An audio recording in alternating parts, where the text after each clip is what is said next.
Il n'y a plus de condamnation, plus de condamnation. Ma Bible au quotidien, le verset du jour, Romains chapitre 8, le verset 1, je cite. Il n'y a donc maintenant plus aucune condamnation pour ceux qui sont en Jésus-Christ. Fin de citation, glorifions le Seigneur. Le verset du jour nous rappelle que nous avons été sauvés de la condamnation et de la mort en Jésus-Christ. Bien-aimés dans le Seigneur, le contexte de ce verset est crucial pour comprendre pleinement sa signification. Dans les chapitres précédents de Romains, Paul a expliqué que nous sommes tous pécheurs et que nous avons besoin de la grâce de Dieu pour être sauvés. Il poursuit en expliquant que Jésus-Christ est venu pour nous sauver de nos péchés et de la mort. Nous sommes unis à lui par notre foi et notre baptême et nous avons été rachetés de notre péché et de la mort. Dans le chapitre 8, Paul parle de la vie nouvelle que nous avons en Christ, marchant selon l'esprit et non selon la chair.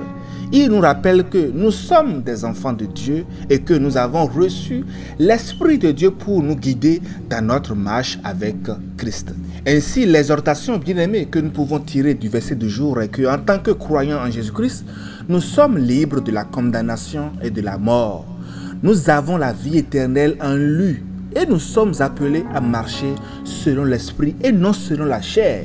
Bien-aimés, nous devons continuer à chercher la présence de Dieu dans notre vie à travers la prière, bien sûr, la lecture et la méditation de la parole. Nous devons également nous efforcer de vivre une vie en faisant la volonté de Dieu plutôt que la nôtre. Chers amis, il est important de nous rappeler que notre salut ne dépend pas de nos actions, mais plutôt de notre foi en Jésus-Christ. Cependant, lorsque nous vivons selon l'Esprit, notre foi se manifeste à travers nos actions. Nous devons refléter ce que nous disons.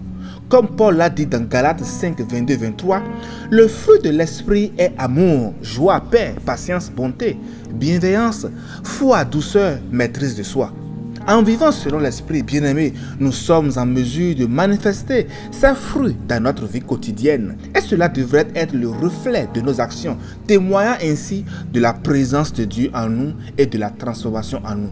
Nous sommes également encouragés à persévérer dans notre marche avec Christ, sachant que notre récompense est grande. Comme Paul l'a dit dans Philippiens 3, le verset 14, « Je cours vers le but pour remporter le prix de l'appel céleste de Dieu en Jésus-Christ. » Nous ne sommes pas appelés à vivre une vie de condamnation, mais plutôt à vivre une vie remplie de la grâce et de la liberté de Jésus-Christ. Chers frères et chères sœurs, ne te condamne pas. Jésus ne voit plus tes péchés. Bonne méditation et paix de Christ sur tous.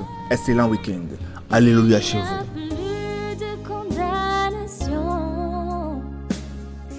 Plus de condamnation. J'ai